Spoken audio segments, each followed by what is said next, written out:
Hello and welcome to GCSE English. This particular task today is on engaging the reader. So let's read through this information together.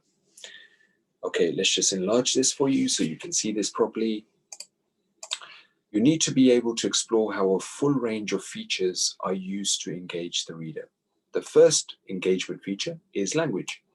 So look out for powerful words, phrases, and techniques that have been used to describe character, setting, or events in interesting ways. Think about the kind of mood that the language creates in the extract. And the second feature to engage the reader is called sentence structure. Identify different punctuation and different sentence types or lengths that have been used to emphasize ideas. Get the reader to think or surprise the reader.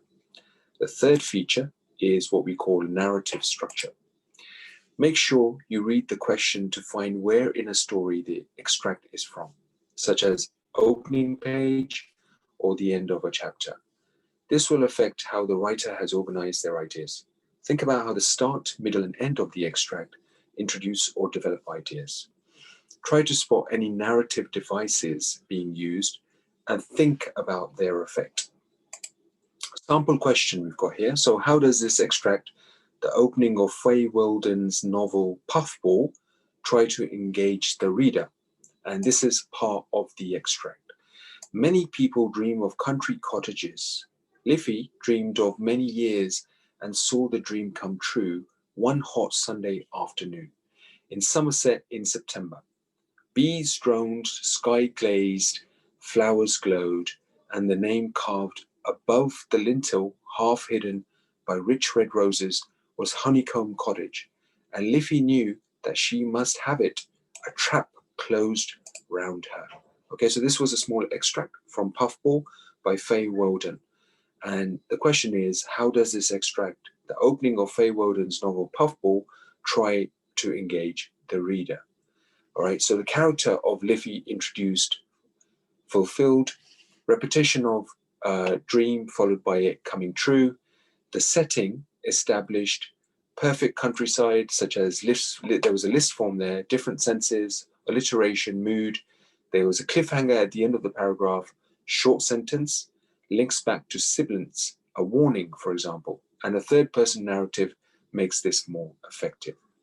So that particular extract, you just got to pick out these certain techniques that the writer is using to pretty much engage the reader. There's another example here. The opening introduces the main character.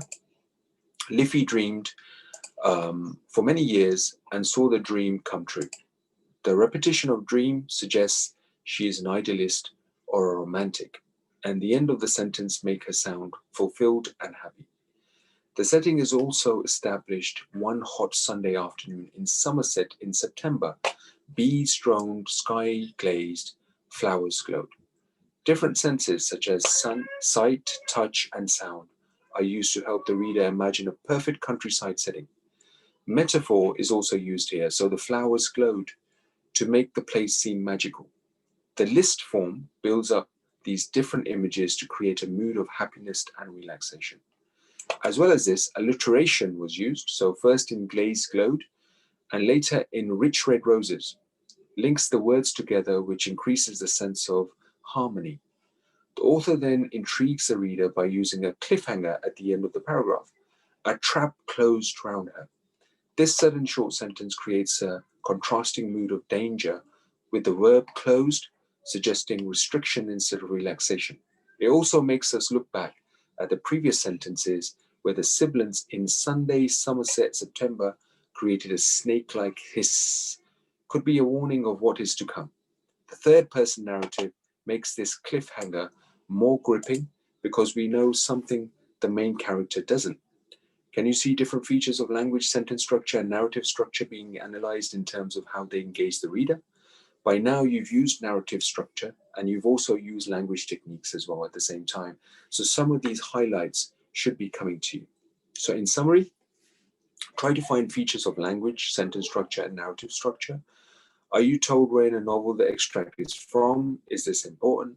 Think about how character, setting, mood, and plot are introduced or developed. So if you need to, again, please make sure that you do read the sample question one more time.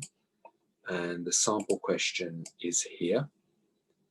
And then try and apply these particular techniques that are used in terms of language, sentence structure, and narrative structure within the particular example here and the sample question here. Okay, do look out for these because this is important. And again, as a reminder, these are the same type of techniques that you are to use in your English language exams if you're to accumulate your marks as many as possible. Okay, so good luck with these. Thank you.